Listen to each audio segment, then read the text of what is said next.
asalaamaaleykum juma mubarak maa ngi tudd Cheikh Gueye ñëw fii ci turu coalition Khalifa président ci turu Khalifa Ababacar Sall di doore samay kàddu pour wax leen ni FC 25 bii toog ay candidats yoo xam ak salaam moo leen soxal pour nekk président de la république liggéey réew mi ci jàmm ci dal moo leen soxal moo tax may wax ni bu leen jaawale kenn mënu ñoo booleeg ay candidats spoliés ou bien ay forces vives wala leneen li ñuy wax mooy nañuy wax dëgg te yàlla rek tax bu fekkee président Macky Sall jàmm la bëgg li mu def dogal bi mu jëloon pour arrêter processus bi te ñëpp xam nañu tey campagne bi bu doon déroulé tey à minuit la waroon jeex dimanche ñu dem voter mais lan moo tax loolu amul moom moo jóg ci coobare boppam waxtaanul ak kenn ku nekk fii ni damay arrêter processus bi daal di def projet de loi bu dem assemblée nationale mais conseil constitutionnel ni que li nga def dëppoowul ak yoon ànduma ci na nga xoolaat ban app ngay jël pour ñu amal élection mais app bi Macky Sall jëloon mais jëlu ko woon ci coobare boppam yoon moo ko santoon ni ko foog nga jël dogal boobu pour élection yi mën a am le 25 février yoon boobu boo ko santoon moo fi nekkaat tey moo ko jox ndigal ni ko na nga tànn app boo xam ne élection yi mën na am waaye nan ngay wute jàmm jamono xam ñi ngi nekk ci campagne électorale bépp candidat bu FC 25 jóg ñu gazé la nga ni jàmm ngay bëgg mais les candidats du FC 25 dañu am sañ-sañ dem ci askan wi wax ak askan wi yee askan wi loolu defu ko may artu ba mu jëlee dogaloom pour arrêter processus bi ay nit faatu nañ ci ñu ngi leen di jàlle ay nit am nañ ci gaañu yu métti mais fii mu ne jëmale buñ ko arrêté wul lu ëpp ay li dee ci ginnaaw moom mooy naraam lu ëpp ñu gaañu ci ginnaaw mooy naraam mi ngi ñu jëmale ci guuta goo xam ni kenn xamul lu mu doon mais Macky Sall lan la bëggati ci réew mi ñëwee jiitu wax nañu ko boo dégloo waxam dafa ni le 2 avril sama mission lay jeex mais waxul mandat mission la wax ñun dañu ni le 2 avril Macky Sall ne peut plus être président de la République du Sénégal ay wax day jeex donc li muy woote ci dialogue mais ñi mu war waxal mooy ñi nga xam ne conseil constitutionnel tànn na leen ni ñii ñoo war a dem ci joŋante bi amul keneen ku mu war a waxal ci jàpp àpp élection yi loolu yëpp pour jaxase nit ñi pour lëndëmal xelu nit ñi pour wax ni man je suis un homme de bonne foi lii ak lii mais un homme de bonne foi mooy nga respecter d'abord décision au conseil constitutionnel surtout que c'est le président de la république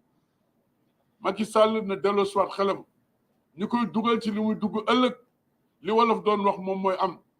ku bañ sa ndono sa deewin ñaaw li muy def dëppwul ak Sénégal dëppwul ak cosaanu Sénégal dëppwul ak cislaayu Sénégal dëppwul ak démocratie Sénégal dëppwul ak li constitution bi wax donc ñoo lànk ñoo bañ duñu ko nangu et nous ferons face duñu yem ci ay wax rek looloo tax may artu ni ko bu ñu jógee aussi dem ci askan wi pour waxtaan ak ñoom na arrêter ces forces de défense et de sécurité yi dal ci askan wi sinon ay néew yu bari lañ fi compté waat ay nit ñu gaañu ñu bari te Sénégal quand même itteewul yooyu candidat yi fi nekk seen yéene mooy ñu jël réew mi ci jàmm ak salaam tabax réew mi ci jàmm ak salaam def réconciliation nationale indi jàmm ci réew mi ndaw ñi liggéey jàmm dellu soit ci réew mi loolu mooy seen yéene moo tax ba mu jógee ni day bàyyi détenu politique bi mais loolu yàgg nañ ko wax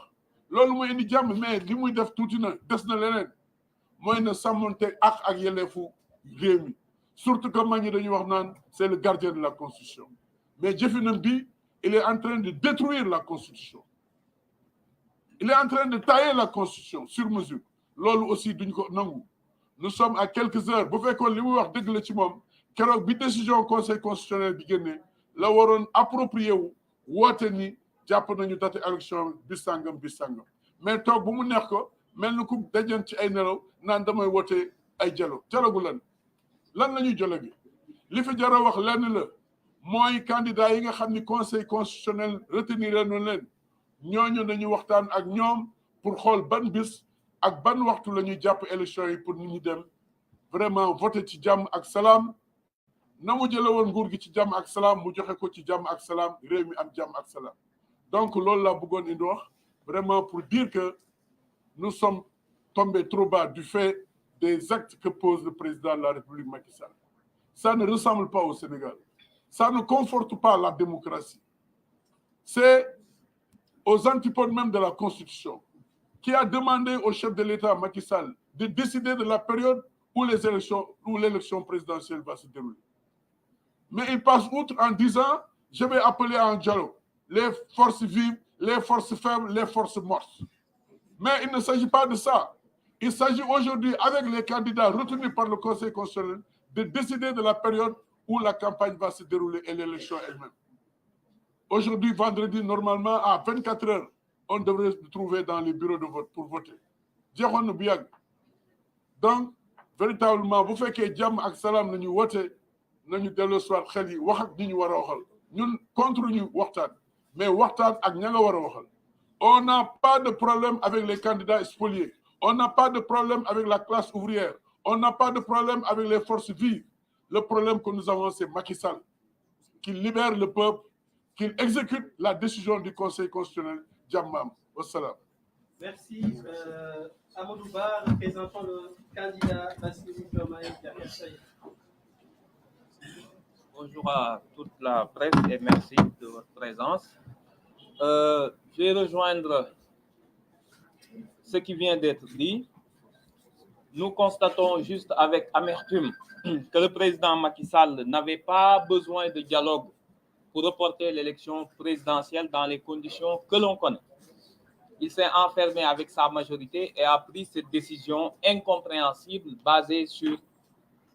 aucun texte légal. Aujourd'hui, il nous appelle à un dialogue. Dans ce dialogue, qui n'est pas une instance légale, il demande aux acteurs de prendre des décisions de nature constitutionnelle, c'est-à-dire de décider si au 2 avril, il n'a pas réussi à organiser l'élection, s'il peut rester au pouvoir. Il demande à une instance non juridique de déterminer la date d'une élection présidentielle, qui est une prérogative propre que lui confère la Constitution. Il demande en outre à cette instance, qui n'est pas une instance légale, de décider si on maintient l'élection ou on reprend complètement le processus. Vous comprendrez dans ces conditions que le FC25, qui regroupe les candidats retenus, ne puisse pas participer à ce dialogue sous ce format-là, où le président convoque à une foire d'empoigne entre ceux qui disent qu'il faut y aller et ceux qui disent qu'ils ne vont pas y aller, qui sont un peu de sa galaxie, c'est-à-dire des partis et mouvements satellites, pour acter une divergence et pouvoir encore être le maître du jeu. Je pense que ce n'est ni de son niveau, ni de son statut de garant des institutions.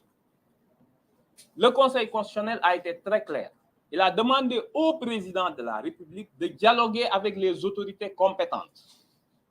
Et en parlant d'autorités compétentes, le Conseil constitutionnel ne s'est pas adressé aux acteurs politiques et autres mouvements. Il voulait que le président dialogue avec les autorités compétentes, à savoir la Direction générale des élections, le Sénat, les préfets, les gouverneurs et tout autre acteur concerné par le processus électoral pour déterminer une date conforme à l'état de distribution du matériel, etc. Il a substitué cette injonction de dialoguer avec les autorités compétentes pour faire du dilatoire. Ce dialogue n'a aucun fondement légal, ce dialogue n'a aucun fondement politique. Si dialogue doit y avoir, il ne peut concerner que les 20 candidats retenus et pour un seul ordre du jour, à savoir quelle date.